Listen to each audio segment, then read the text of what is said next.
Oh, cheapers.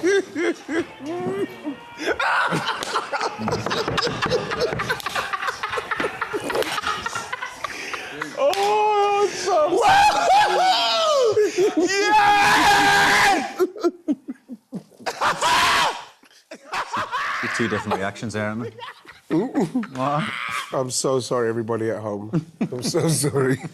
But they had to be patient. Right, he did use that word at half-time, at 1-0 down. Mikel Merino, once of Newcastle, of course. He's only been on 14 minutes. Yeah. He seems to have an impact in this situation, though, doesn't he? Well, you know, getting into the box at this stage, obviously, he's always going to cause a problem. He's brilliant in the air, but that cross there, that's just a great cross. And the header, again, if you're in that right area, in that area, and the ball's coming in with that kind of whip on it, and you could just guide it towards the goal. You see Nick Pope, who's saved literally everything today.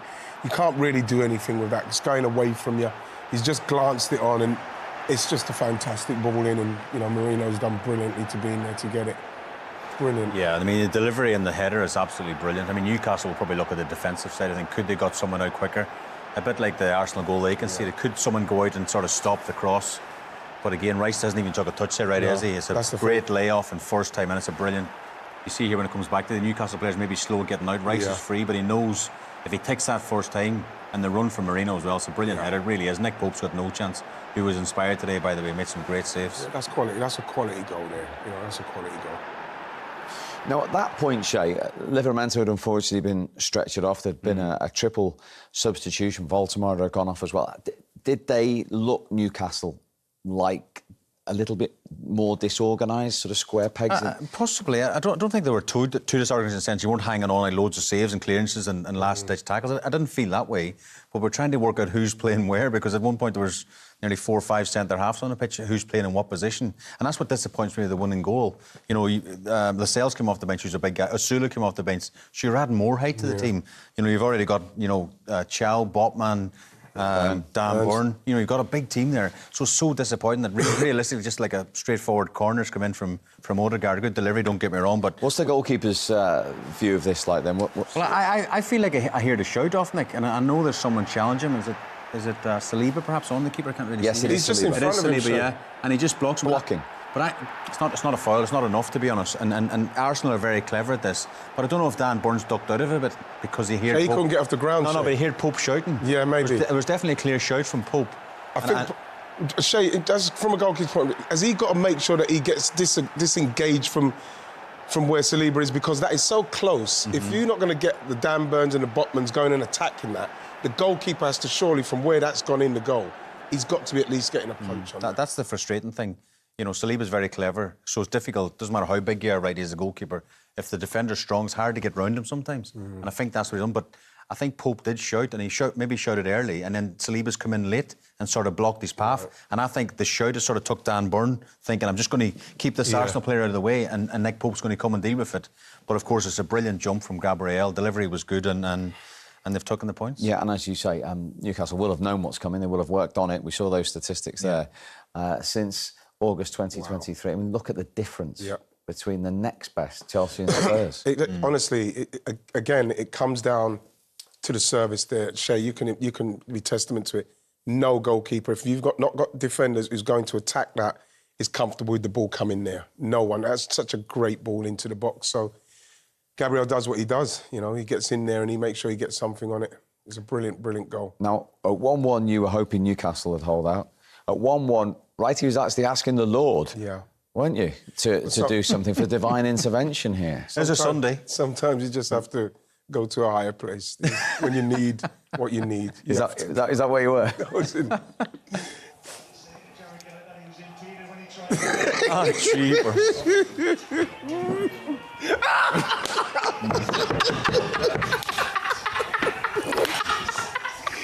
Oh, so... Yeah! Two different reactions there, aren't they? I'm so sorry, everybody at home. I'm so sorry. We have to win this! We knew that. The scowl on Shay's face towards you just makes it even better. There's always two sides to every story, isn't it? The sadness of conceding a late winner, and of course the joy that it brought to Wrighty's face. I'm just really pleased with the guys who I work here with on a regular basis last season when they see how I act. But it's not for anything other than pure joy because we needed to win this game so badly, Steve. So let's get serious a minute. Yes. I mean, that's the type of thing champions do, isn't it, really? Well, I think you look at last season, there were so many opportunities where Liverpool, we had to get into a game where you put pressure on Liverpool for something. We either drew the game. Yeah, they couldn't do it, could they? We couldn't do it. We'd never done too many. I think the last time we'd done anything like this where we needed to win something in the death, I think it was Bournemouth a few seasons ago. But this is a game where we went in and I think we started very well. I thought we started very well. We had chances. But once they went 1-0 up, it was a game we had to play back in and get ourselves back into the game, make sure we don't lose it, and if we can, win it, because that's what we have to do to send the message to whoever's at the top, that we're not going to go away and we will dig in as far as we need to win these games to try and win this league finally. Yeah, that will have been severely noted on Merseyside. Absolutely, because what you want them to, what the message you want to give them is, you know, we're coming and we're going to be here. So, yes, you're 5 points clear, but now you're 2. You lost your game against Palace. We have to now take advantage of that, and we've done that. That's why even if a point would have been a little bit... It wouldn't have been enough for me, even though you'd have to take it. 3 points is what we needed to do today, and I'm just hoping that in that dressing room they realise that, how important it is to make sure that they take advantage of these slip-ups if they do happen. If you're in the Newcastle dressing room, though, having seen it happen against Liverpool and then against Arsenal to take nothing from the game, having given all that effort, it'll be a tough one to swallow. Yeah, it'll be very tough when you see Eddie walking around the pitch after. I think that's the frustration. You know, Arsenal have got quality all over their squad, they have, and they're good enough to open you up, Steve, and play an amazing goal. But the frustration thing is, and they work at attacking corners, but they work at defensive side of things as well. And that's the most frustrating thing. You know, we spoke about Eze and Cole beforehand. Odegaard comes off the bench. Saka, they've got some brilliant players, haven't they, Arsenal? And they can open you up and you go, we were beaten by a better team. They were a better team today, but we were beaten by an unbelievable goal. There's not much we could have done about that. But it's so frustrating that it feels just like a comfortable enough delivery into the box. Gabriel heads it in, and it's, as you say, all that hard work, you know, and effort. And I think Tino Livramento looked like it had a bad injury as well. So it's a tough day for Newcastle to concede so late. You know, the bench as well for us, Shay. The bench is vital for us and what we're going to try and achieve this season. And we've already seen on a few occasions, we've seen Martinelli, we've seen Trossard, we've seen Merino now. They're coming off the bench and they're making a difference. Odegaard coming off the bench making a difference. We're able to now be able to take someone like Saka off and bring Martinelli on, and, you know, people making differences off the bench. And that's what it's going to probably take. It's going to take that for us. And sometimes the manager's going to get the selection right, but then he's got the players on the bench where he can maybe change it around. And I think people need to have a little bit more patience with some of the decisions the manager makes and see once it's done if the players can justify the decisions he's made so as we can win games. Yeah, because with that squad depth that he wants comes added issues and problems, doesn't it, in terms of getting the right 11 for each game. Yeah, and pressure as well, because like there's a lot of talk now with people, with the manager saying, well, you've got the team you want. Spent a lot of money to get this team and assemble this team. We're talking about it, Shay. So now there's not too many more chances you can get in respect of making it happen with a squad that's capable of doing it. So he's now got to manoeuvre those players and get them into the position, whether they're playing off, coming off the bench, to deliver when they come on, because this is the year, I think, to deliver. Yeah, I mean, he's got an unbelievable squad, and I think you maybe hit the nail on the head there, Steve, when you said about sometimes it's nearly easy to pick the first 11, but it's the 5 or 6, you're looking at the bench, you're looking at 5 or 6 full internationals. You have to say to him, by the way, you're not playing this week in a big game at Newcastle, or when Liverpool comes, or whatever game it is. So again, sometimes man management skills will be tested this year at Arteta because he's built such a big, strong squad, and then awkward conversations he's going to have with the people he leaves on the bench. But again, he changed the names to subs. We used to call them super subs back in the day. Now he calls them finishers. And I'm nearly buying into it myself. No, it's true, but because the guys are coming off the bench and they are making a difference. Martinelli, we've seen in the last couple of weeks, you know, coming off the bench. And he still didn't get a start today. And he still didn't get a start, but he's saying it gives them a belief that they can do something when they do come off the bench. Let's go to St James's Park and talk to the man who was back, and he led Arsenal out with that captain's armband on today. Bukayo Saka is joining us. Bukayo, very well done. We're all saying that feels hugely significant, that Gabriel goal. Does it to you? Yeah, it feels massive. You know, coming here in recent years, you know, things have kind of gone against us results-wise and obviously decision-wise, and, you know, there was a feeling that it could go that way again today, but, you know, in the end, you know, we brought it back, so it's a massive win. Bukayo, Ian, I just wanted to say, yes, man. You know, I'm smiling. I just wanted to say at half-time, what was the boss saying? Because I was saying that not to panic, let's just stay, we're playing well. What did the boss say? Yeah, it was exactly that, you know. We were completely on top of them, dominating them. I think they had one chance and they scored it, you know. And, you know, in these games, it's not just enough to control. We have to be a bit more clinical and take our chances, which is what we tried to do in the second half. And yet another goal from a corner. 36, I think it is, since the start of last season. I mean, it's some unbelievable record. And the delivery, Bukayo, each time. Yeah, well, it's something we work on because we know how important it can be. And today it won us the game, so we're more than happy. Yeah, Declan's ball for the equaliser. Martin Ødegaard's for that one. Yeah, beautiful scenes, man. Yeah, if you're an Arsenal player, I mean, Newcastle's a tough place to come, Bukayo, and of course that's proven in the last couple of years. So even the psychological side of it, you guys going up there today and winning after Liverpool losing last night must be big for you guys. Yeah, of course we know the Premier League's a long season and all the big teams will drop points along the way. We just have to focus on ourselves and, you know, today we got the job done and that's all we can continue to focus on. And talking about dropping points, I mean, we're only so early into the season, but when Liverpool have a blip like yesterday, does that add to the determination before the game today to make them pay and do your job? Yeah, in the back of our minds, we know that. I'm not going to lie and say that. We're not aware of that. But of course, we know, like I said, it's a long season and it's still very, very early. So it's just about staying there, staying in around it and just winning games. That's all our focus is right now. And what does it do to the belief when you keep going in a game like this and get your rewards so late on yet again? Yeah, we need that. It's something, you know, we try to do, you know, especially when we're down in a game. We want that belief. We want to believe that we can score at any moment, whether it's the first or last minute. And today's going to give us a massive belief. And, yeah, we're going to be really happy with that. And hopefully, you know, we can win games earlier. But if we have to do it again, you know, we can do it because we've shown it. You have indeed. Well done. Great win.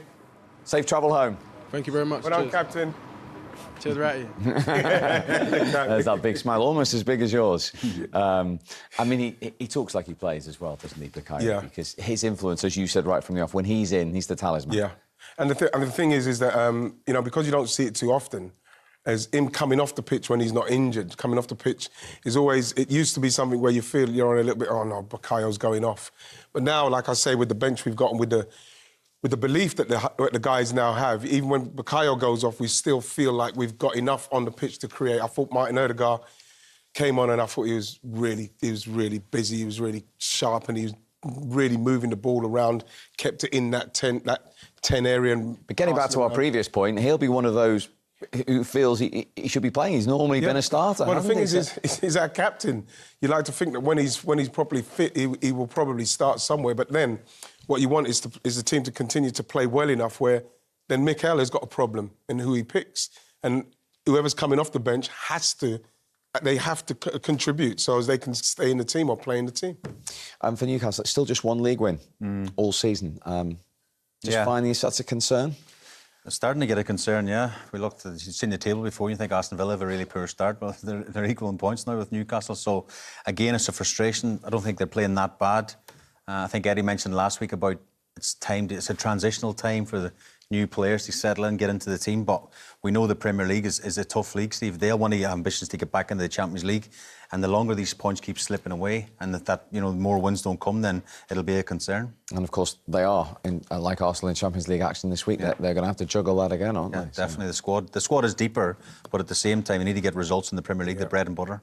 OK, Wright's going to enjoy the evening. Thank you very much indeed, Wrighty and Shay, for your company. Ødegaard as well for the winning goal is fantastic, and that's why they score so many goals from set plays. Absolutely. Well, we saw the reaction there of the Arsenal manager, Mikel Arteta. It's not been a happy hunting ground, St James's Park, for him in recent years, but the adrenaline was pumping with all 3 points today. Here's what he thought about it all. Well, Mikel, I guess you've been through every possible emotion today. Right now, is it a feeling only football can give you? Yeah, pride and I think fully deserves the win. I think the way we played, the way we performed, the way we competed, I mean, the chance that we generated, I think we fully deserve to win the game. We did it in a very dramatic manner at the end, but so happy and so proud for the team. You said something before the game about scars making a team. Did it feel like all those heartbreaking moments that you've had here were kind of poured into, the whole game, but particularly the last few minutes? 100%, and that's how you get to a different level. But going through those moments and taking the learnings and experiences from it, and we discussed that in the game, and it's a massive opportunity now to make a statement and to prove to everybody and ourselves the team that we are, and we certainly did with the performance, and thankfully with the results as well at the end. So is that what that was, a statement? Well, and for ourselves, yes, just to prove, because it's a terrific team. It's so difficult to play against them. We already played at Old Trafford, we played at Anfield, we played Man City, we already played here very early in the season. And again, the level of consistency and quality we showed in the performance today was top. Yeah, he's right, actually. Some of the fixtures they've had already. But today, to do that, when they haven't always been able to deliver at that point, what does that do to belief at this early stage in the group? I think it gives you incredible belief, because, as I say, there's so many times in the last 3 seasons, not even just last season, where you've had teams at the top end, Man City, then Liverpool, dropping points in certain instances, and you playing before them and not putting the pressure on, and losing when you play before them, or drawing games and then they win. You have to take advantage of these moments. And I think that is one of the big things in this season, which hopefully will give them the confidence and the momentum to keep going in games, because that's how you win the league, especially if you get a Liverpool who are 5 points clear, maybe 10 points. You have to, at some stage, eat into the deficit. Otherwise, it's just gonna keep going, and the gap never gets smaller. So it's brilliant to see Arsenal do that. Because we saw the stoppage time board go up 8 minutes, and we saw Mikel Arteta immediately indicate that to the players and tell them to get forward. He fully believed, never mind the players, that winning goal was coming. Yeah, there's a frustration from a Newcastle point of view, but you've got to take nothing away from Arsenal today. They really were the better team, superior team. Wright mentioned Nick Pope was probably the star man for Newcastle, making some brilliant saves. But when you get into the 95th, 96th minute from Newcastle, you think, we're going to see this out. But again, the delivery, and even the delivery for Rice on the first one is very, very special. But he makes a good point, Arteta, there about the belief he's building within the squad. They believe themselves in this 96th minute that they're going to get this goal. There's a real belief. They get the right delivery. Saliba does his right job. Gabriel out-jumps everyone, and they believe within themselves. And Wrighty's right. They've had a few difficult times up at St James's Park. It's not an easy place to go to. And again, the belief that will give this squad of players and the football club as a whole will be massive come this Premier League race. You talk about the determination as well. You just see where he went from 2 to get into a ruck of players to then jump and get that header in is exactly what we're going to need if we're going to try and take this all the way. Yeah, because we've seen Liverpool already this season get late winners to make a difference to their points tally. So Arsenal have to produce that in that moment. Well, he's had a bit of stick, Arteta, as well, going to Liverpool, maybe not playing, Eze and co. There's always a selection thing. People say he should have done this, should have done that. Had a bit of stick last week against Man City, could have been more offensive. But again, he's got a belief in what team he picks, who he plays, where and when. And again, the biggest problem we have this year is picking 11 players, because the squad of players that he has built and the hierarchy, you've got to give them credit as well. They've backed him, they've supported him. And now you could arguably say they're one of the best squads in Europe, both for the Premier League and the Champions League. They've got an unbelievable squad and a team of players to choose from. I think it's important as well, Shay, you'll know as well, you have to everybody has to buy into the fact that 11 is going to play and you've got a role to play off the bench. I think that hopefully the way this season starts, we've seen people come off the bench and make a massive difference, and that is how you win the league. Everybody knows that, listen, I might not start, but I'm going to get my time and I'm going to be a part of it. I'm going to make sure I play my part. And in Martinelli's case, Champions League goal, a crucial goal against City, and he still didn't start. That's what you've got to buy into. And then you've got to, because when you come on, you've just got to come on and show, well, I make sure that he puts me on in every game. I'm not going to come on and sulk my way through five minutes, whatever it is. I'm going to play. Now, as a former set-piece coach in the Championship, you didn't appreciate today's set-piece in the 96th minute with your Newcastle hat on, of course, but you will appreciate these numbers in just 2 and a bit seasons in terms of goals from corners alone, never mind set plays. Look at that, 36, and then the drop-off to the next best, Spurs and Chelsea, 21. I mean, people talk about fine margins at the top of the Premier League. That's a huge different margin in terms of that area. Yeah, I agree. It's a big margin, that, and I'm surprised that gap's that big. I'm not surprised Arsenal at the top, but I'm surprised there's that many goals between the teams below them. But there's so much, when you are setting up a set play thing, there's so many different things you have to do. One's got to block the keeper, one's got to run around the side, like, you know, even the Declan Rice in the first goal, got to come out short, drag them out of the spaces. Every single player has to buy into what you do as a set play coach. And if one player switches off, or, you know, even one of the subs coming off, if he doesn't get the right message on the iPad before he comes on, and he doesn't do what he's that doesn't happen. Them numbers don't happen. Every single player has to buy into it. And see, I think the NFL people in American football, it's such a big moment in the game, such key. You've got an advantage of the opposition, and if everyone does their job and you get the right delivery. Now, sometimes I question why Declan Rice is taking set play, because he's 6'3". Well, it didn't happen until January of his first season, did it? But a question, even still a question because of his height. But then when you see the delivery right for that first goal, it's a phenomenal delivery, and you wonder, can anyone else hit this ball on the spot? Rolls him first time into that's a brilliant ball. That's nearly undefendable. To be honest, it's coming at just the perfect height. And what you need the forward to be coming forward, because he's got to come forward, because otherwise it's coming in so low, Steve, that the defender should be able to clear it. But you've got to just get that little half a yard in front of him to get any touch on it, and then hopefully it just sneaks in the bottom there. But again, it just comes down to the ball that's gone into the box there. And does that plant in the opposition's mind as well, for Newcastle to concede a corner to, I don't know, Burnley? They think, right, we've got to concentrate here.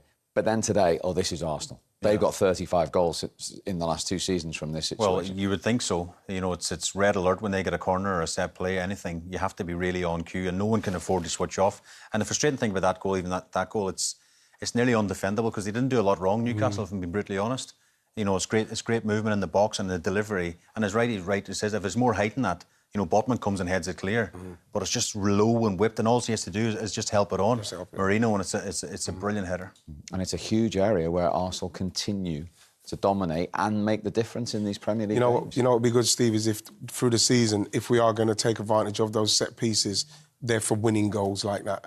You know, for winning goals, because there's so many times where we've had set pieces like that in games where they've saved us. Hopefully this season we can be taking full advantage of the set pieces, and they're games that win us games. Because at the start of the season, when we saw the start of our fixtures, everybody's saying, whoa, that's a really tough start. I think everybody would be happy with the first 4 or 5 games and the way the results have gone right now. Absolutely. And 7 of Arsenal's goals already this season have come from set pieces alone. One man who wouldn't have appreciated that corner goal, the Newcastle manager. Here he is, Eddie Howe. Well, Eddie, obviously the toughest possible way to lose. What did you make of the game over the piece? I thought we tried. You know, we gave everything to the game. It was a really physical game. I think you could see that. I don't think we're at our best today, being totally honest. I thought Arsenal played very well. We had our chances in the game, and obviously we took the lead, and we were desperate to try and hang on to that lead. Nick made some good saves for us. But, it wasn't to be with the set plays at the end, are disappointing. Okay. Where were you short then? You said you weren't at your best. Yeah, I don't know. Early on in the game, I didn't feel physically we looked at our very best today. I think we looked a little bit jaded. But we took the lead, and, you know, sometimes you're going to have days, especially with the schedule we've got this season, where you're not maybe at your physical best, but you have to still find a way to win, and it looked like we were on course to do that. I thought Odegaard's introduction changed it for them. I thought he made a difference for them and started to penetrate our lines more. And then, the set plays. We know they're a good set play team. And I felt we defended them pretty well all day until the end. Is that the best version of them that you've faced? Obviously, you've faced them quite a bit in recent seasons. Yeah, well, I think they're always a threat. They've got good players. But I just, I have to look at us and our players, and I don't feel we hit our best levels individually. Yeah. He's quite honest there, Shay. Did you feel that, and if so, why? Yeah, I think he is honest, and I think that's what you get with Eddie, is honesty, and his players will get the same message. I don't understand why, actually, because, League Cup middle of the week there, he rested a few of the starters, and a few of the squad players started in that game. But again, he's right. This season's different because every 3 or 4 days, you've got Champions League, Premier League, League Cup. They've got to defend that from winning it last year. So I don't know. I don't know. Just Arsenal were really good today, really powerful, really good on the ball. But again, it's the physicality that worried me when he said that, and he's right. Newcastle did look off, and Bruno Guimaraes looked a bit leggy today in midfield, and just other players weren't getting to balls. And Arsenal can do that, don't get me wrong. They're a brilliant team. They can pass you off the pitch, and sometimes you feel like you're chasing shadows when you play the top teams. But it is a slight concern that they'll have to do that every 3 or 4 days and didn't do that today. Yeah, and they've won just once in 8 Premier League games now. That was that one winner for Voltemada against Wolves. A couple of draws in there as well, and of course that 0-0 one at Bournemouth last time, the League Cup win in the week. But it's going to be a period of transition, he said himself last weekend. But it's a worrying look at those results, really, isn't it? Well, the obvious one would be to lose your best player in Alexander Isak. You know, it was a tough summer because it was speculation right down to the deadline day. To lose a player of that quality, I think any club in world football would like to sign him. But the other side of the coin is Newcastle United would like to have kept him as well, because the goals he brings, what he does, you know, Wright mentioned earlier, what he did to the Arsenal back four in years gone by. They didn't like playing against him. Now, Valdemar is a different player, and Eddie's right, it's a transitional period. It'll going to take time to work the new players into this system. But again, that doesn't look good viewing. You know, 1 win in the Premier League this season, and there will be worrying things. You know, especially it wasn't like they were unlucky today, and they're unlucky because it was a late winner. But at the same time, looking at the game and the cold light of day tomorrow and the day after, you know, Arsenal were the better team today and deserved the victory. And he's had the frustration, of course. He got Johan Visser in right on the deadline, so he had 2 strikers that he wanted. He went away on international duty, and he's come back injured. Which again is the kind of luck, the way it's gone for Newcastle from the start of the season. You mentioned Isak and the way that was dragged out through the whole club. You could see it's thrown the whole club and all the players, and they've had to start the season without arguably one of the best strikers in the Premier League for the last few years, or even last season. But like, you know, when you look at some of the results, you think to yourself, like even today, I just thought that they didn't put Arsenal under more pressure in respect of the ball and getting the ball wide, getting the ball in the box to Voltemada, and trying to put us under the kind of pressure that will really make us creak. I thought that as much as they did do, we felt comfortable. And I thought we had a lot of possession, to the point where you were saying as well that we're going to get something. We're just getting too much possession. And that is not something you normally get at Newcastle without being under a lot of pressure. No, that's a really good point, isn't it? That they have, in both games, Liverpool and Arsenal, at home, given up a fair amount of the ball.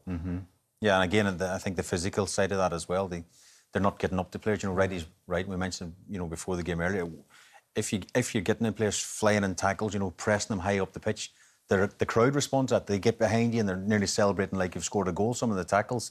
But if Arsenal, if 1 or 2 players aren't getting to the press, and Arsenal and Liverpool and teams like that, the top teams, can play through you, you get very open. Yeah. And again, then you don't have much to the ball. So what you do, you find yourself retreating to the edge of the box.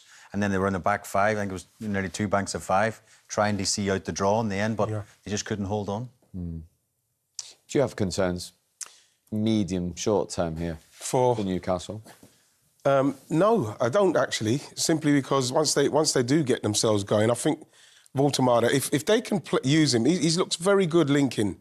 You know, if you can get the people going behind him, whether it's Gordon, whether it's Murphy, whoever it's going to be, Alanga, I believe that they've got more than enough to cause teams problems, not even just on a counter-attack. You've got people like Tonali who can really play. You know, same with Guimaraes and the physicality of Joe Linton. There's everything in that team for them to progress and do well. It's just been unlucky. They played the top boys at the moment, and they got punished today, and they got punished against Liverpool.